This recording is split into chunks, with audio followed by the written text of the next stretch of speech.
Welcome to a series of lectures called Class, Selected Fundamentals, Basic Principles and Background Information.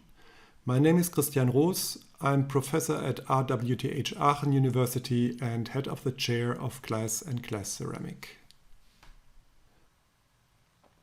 This video series is intended to give background information on selected aspects of glass science and to reinforce the content of the lectures. The videos are not based on the structure and thematic sequence of the lectures, however. The topic of today's video is the charge deficit tetrahedron. Now, even a simple hard sphere model based on the packing of cations and anions give quite valuable insights into the structure of matter. Although the Coulomb field which applies here has a strict spherical symmetry, because of the different size ratios of cation to anion, automatically certain structures of preference are generated. For instance, in the simple example here, the packing of a cation with a certain size and anions with certain size give a trigonal planar structure. So we call this structure threefold coordinated. The next coordination would be the tetrahedron, in which a cation is packed within 4 anions at the corners of the tetrahedron. The next larger coordination polyhedron would be the octahedron, in which the cation is packed between 6 anions, and the next larger coordination again would be the cubic coordination, 8-fold, in which a cation is packed between 8 anions at the corner of the respective cube. Now, by applying quite simple fundamental geometrical rules, the coordination polyhedron can be calculated from the ratio of the cation to the anion. If the ratio of the cation to the anion equals 0.155, we end up with a threefold trigonal planar coordination. If the ratio is 0.225, we end up at a fourfold tetrahedral coordination. If the ratio is 0.414, we end up at octahedral coordination, 6-fold. And if the ratio is 0.732, we end up at a cubic 8-fold coordination. Now, these ratios are somewhat of a lower limit, because if a cation is smaller than the respective gap, the coordination would switch to the next smaller coordination system, because you can say colloquially the structure must not rattle.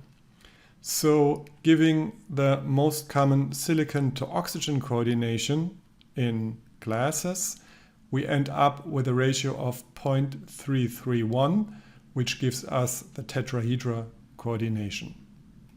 If we calculate the ratio for aluminum to oxygen, we end up with a ratio of 0.438, which means aluminum would go to a 6-fold octahedral coordination.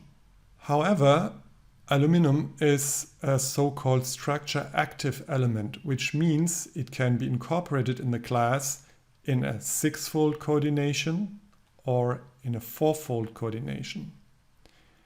In a 6-fold coordination, the aluminum acts like a network modifier, for instance, like sodium, so it breaks oxygen bonds and forms non-bridging oxygens.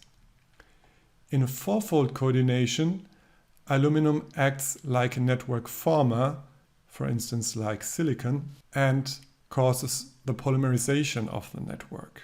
And this behavior again is what we call a structure-active element.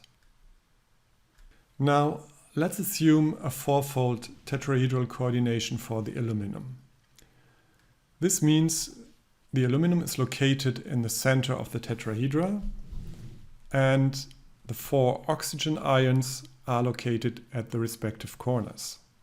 However, if we calculate the charge of this tetrahedron, we end up with one negative charge because the aluminum is 3+, each oxygen is 2- and belonging to half to the tetrahedra, meaning we have 4 times 2- gives you altogether one negative charge for the tetrahedra. So this negative charge balance certainly has to be equalized somehow. And this is done by incorporating alkaline or earth alkaline elements within this charge deficit tetrahedra. And by doing so, these alkaline or earth alkaline elements are no longer available to cause non-bridging oxygens, which means if the aluminum is incorporated in fourfold coordination and alkaline or earth alkaline elements balance the missing charge, the network is polymerized. This behavior can be understood by looking at this quite simple picture in which we have 2 silicon tetrahedra and the sodium causes a non-bridging oxygen between these 2 tetrahedra. Now, if we exchange the silicon for aluminum, we would build these aluminum-centered tetrahedra, which is, however, one positive charge missing. So the sodium covers the missing charge, and with that leading to the forming of a bridging oxygen between the 2 tetrahedra, because the sodium is no longer available to break the bond between the 2 tetrahedra and causing non-bridging oxygens. And this is a way how aluminum can be incorporated in fourfold coordination and act like a network former and cause a polymerization of the glass network. And logically, an alkaline element can just compensate one charge deficit tetrahedron. An earth alkaline element, because it's twofold positive charged, can compensate 2 charge deficit tetrahedra. Now, also boron, which can be incorporated in fourfold coordination and actually is 3+, can form these so-called charge deficit tetrahedra. And with that, it acts in the same way as aluminum. It is recommended to do this simple calculation by yourself to understand better how many sodium atoms or calcium atoms or potassium atoms can compensate the respective charge deficit tetrahedra from aluminum or from boron. So with that, we are at the end of this video, and I trust it was helpful for your further understanding of glass science.